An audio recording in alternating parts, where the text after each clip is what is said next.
మాజీ ఎమ్మెల్యే ధర్మారెడ్డి గారు చెప్పారు మాకు. ఒక రైతు తన భార్య పేరు మీద తన కొడుకు పేరు మీద ఉండే ఆధార్ కార్డులు కూడా తీసుకొని 3 బస్తాలు తీసుకున్నాడు.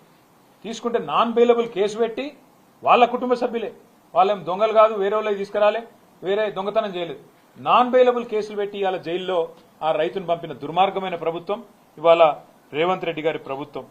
ఇంత జరుగుతున్నా రేవంత్ రెడ్డి గారు మాత్రం పత్తా లేరు, కనీసం ఈ అంశం మీద మాట్లాడతలేరు. ఎక్కడ పోయిండో ఏం చేస్తున్నాడో రేవంత్ రెడ్డి గారు ఆయన ప్రభుత్వం చెప్పాలని చెప్పి నేను కోరుతా ఉన్నా. 24 గంటలు బురద రాజకీయాలు, బురద జల్లడం తప్ప రైతులకు పనికొచ్చే ఒక్క పని కూడా ఈ ప్రభుత్వం చేస్తలేదు అనేది వాస్తవం. ఇంకొక అనుమానం కూడా మాకుంది. కాంగ్రెస్ నాయకులే చాలా మంది చాలా చోట్ల బ్లాక్ మార్కెటింగ్ కూడా చేస్తున్నారనే అనుమానం కూడా మాకుంది. లేకపోతే ఇంత షార్టేజ్ రాదు.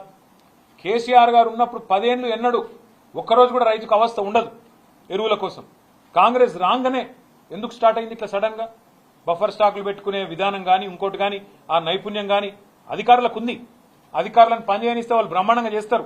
కానీ మా అనుమానం అయితే ఖచ్చితంగా ఈ బ్లాక్ మార్కెటింగ్ ఏదైతే జరుగుతున్నదో, ఇవాళ బ్లాక్ మార్కెట్లో ఎరువులు అమ్ముతున్నారో దాని వెనుక కూడా కాంగ్రెస్ వాళ్ళు ఉన్నారనేది మా అనుమానం. ఈ విషయంలో కూడా రైతులు అప్రమత్తంగా ఉండాలని చెప్పి కూడా మేము కోరుతా ఉన్నాం. ప్రైవేట్ కంపెనీల నుంచి మరి వాటికి లబ్ధి చేకూర్చి వాటి నుంచి భారీగా ముడుపులు దొబ్బాలన్న ఆలోచన ఏమైనా ప్రభుత్వానికి ఉందా?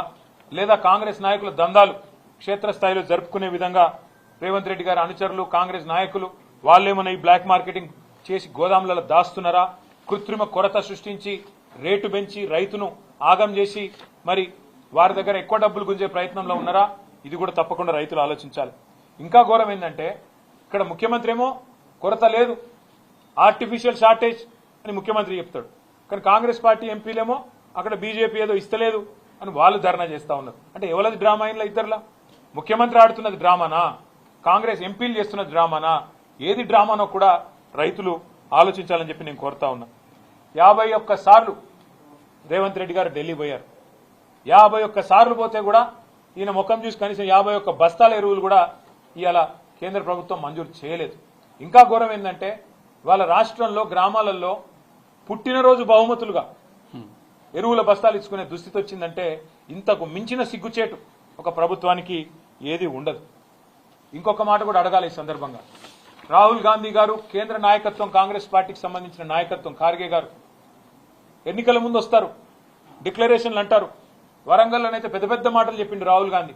రైతు డిక్లరేషన్ అని పెట్టి రైతులకు ఇది చేస్తాం, అది చేస్తాం, బోనస్ ఇస్తాం, 15,000 15,000 రైతు బంధు ఇస్తా, అందరికి బోనస్ ఇస్తా, కౌలు రైతులకు రైతు బంధు ఇస్తా, రైతు కూలీలకు 12,000 ఇస్తా.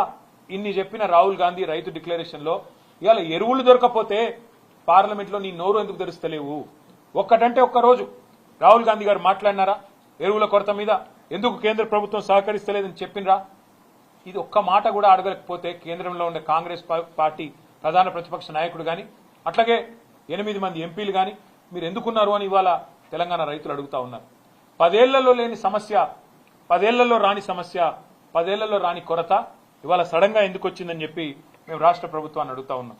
అట్లాగే మీరు రాష్ట్రంలో ఉన్న పరిస్థితులు ఇవాళ వ్యవసాయ రంగంలో ముఖ్యంగా ఇవన్నిటినీ మీరు దాచిపెట్టి కావాలని పంటలు ఎండబెట్టే విధంగా కన్నెపల్లి పంపు మోటార్లు ఆన్ చేయకుండా కిందికి నీళ్లు పోతా ఉంటే శ్రీశైలం నుంచి పైన మరి పాలమూరులోని చెరువులు నింపేదానికి అక్కడ మోటార్లు ఆన్ చేయకుండా రాష్ట్రంలో ఎక్కడ కూడా చెరువులు నింపడానికి ప్రయత్నం చేయకుండా కిందికి నీళ్లను పంపే పరిస్థితి ఏదైతే ఉన్నదో ఇది రాష్ట్ర రైతాంగం మొత్తం కూడా చూస్తా ఉన్నది. అట్లాగే ఇవాళ వాస్తవాలు ఏ మాటకా మాట మాట్లాడుకుంటే సరే కొన్ని బాకా పత్రికలు ఆయన డబ్బా కొట్టే పత్రికలు కొంతమంది బాకా ఛానల్లో ఆయనకు భజన చేయొచ్చు. కానీ వాస్తవం ఏంటంటే ఈ ప్రభుత్వం ఇవాళ రాష్ట్రంలో రైతులు అనుకుంటున్న మాట రుణమాఫీలో ఫెయిల్ అయింది, రైతు బంధులో ఫెయిల్ అయింది, ఉచిత కరెంటులో ఫెయిల్ అయింది, అట్లాగే రైతు బీమా ప్రీమియం కూడా చెల్లించడంలో ఆఖరి కేసీఆర్ గారు తెచ్చిన ఒక అద్భుతమైన పథకం రైతు కుటుంబం రోడ్డు మీద పడద్దని చెప్పి 5 లక్షల రైతు బీమా ఏదైతే పెట్టినరో ఆ విషయంలో కూడా ఫెయిల్ అయినారు. రైతుల ఆత్మహత్యలు తిరిగి ప్రారంభమై ఇవాళ ఉధృతంగా పోతా ఉన్నాయి. ఇప్పటికే 600 మంది పైచిలకు రైతులు ఆత్మహత్యలు చేసుకున్నారు. ఆ ఆత్మహత్యల నివారణలో కూడా రేవంత్ రెడ్డి ప్రభుత్వం ఫెయిల్ అయింది. సాగునీరు అందించడంలో ఫెయిల్ అయింది, పండించిన పంట కొనుగోలులో ఫెయిల్ అయింది, బోనస్ ఇవ్వడంలో ఫెయిల్ అయింది, అట్లాగే విత్తనాల సరఫరాలో ఫెయిల్, ఈ రోజు ఎరువుల సరఫరాలో కూడా అట్టర్ ఫ్లాప్. ఇది వాస్తవం. కానీ దీనివల్ల నష్టపోతున్నది 70 లక్షల మంది రైతులు. వారి తరపున తప్పకుండా మేము కొట్లాడడానికి సిద్ధంగా ఉన్నాం. తప్పకుండా మరి క్షేత్రస్థాయి నుంచి రాష్ట్ర స్థాయి దాకా కూడా పోరాటాల్లో బీఆర్ఎస్ పార్టీ ముందుంటది. వెంటనే పోరాట కార్యాచరణను కూడా ప్రకటిస్తాం. అట్లాగే ఢిల్లీకి బస్తాలు మోసే దాని మీద ఉన్న శ్రద్ధ, ఢిల్లీకి మూటలు మోసే దాని మీద ఉన్న శ్రద్ధ, ఎరువుల బస్తాలు తెప్పించే విషయంలో మాత్రం రేవంత్ రెడ్డి గారికి లేదు అనేది కూడా ఇవాళ తేలిపోయింది. కాళేశ్వరం ప్రాజెక్టు మీద బురదజల్లంలో ఉన్న తాపత్రయం, దాని మీద బదనాం చేసే దానిలో ఉన్న తాపత్రయం, కేసులు పెట్టే దానిలో ఉన్న తాపత్రయం, సిగ్గు లేకుండా మరి తెల్లారు లేస్తే ఇష్టం వచ్చినట్టు కేసీఆర్ గారి మీద మాట్లాడే మాటల విషయంలో ఉండే ఆరాటం రైతులకు సాయం చేసే విషయంలో మాత్రం లేదు. ఇంకా ఘోరం ఏంటంటే మేము ఏం మాట్లాడినా తెల్లారి ఒంటికాలతో మా మీద లేచే బీజేపీ ఇవాళ రైతులు ఇంత అవస్థల్లో ఉంటే ఒక్క మాట మాట్లాడతలేదు. ఒక్క కేంద్ర మంత్రి మాట్లాడాడు, ఒక్క బీజేపీ ఎంపీ మాట్లాడాడు, ఒక్క బీజేపీ ఎమ్మెల్యే రాష్ట్ర ప్రభుత్వం ఏం చేస్తుందని అడగడు. కనీసం కేంద్రం ఎంత ఎరువులు ఇచ్చిందో చెప్పే పరిస్థితి కూడా మరి కేంద్ర మంత్రులకు కానీ రాష్ట్రంలో ఉండే బీజేపీ పార్టీకి కానీ లేకపోవడం అనేది సిగ్గుచేటు.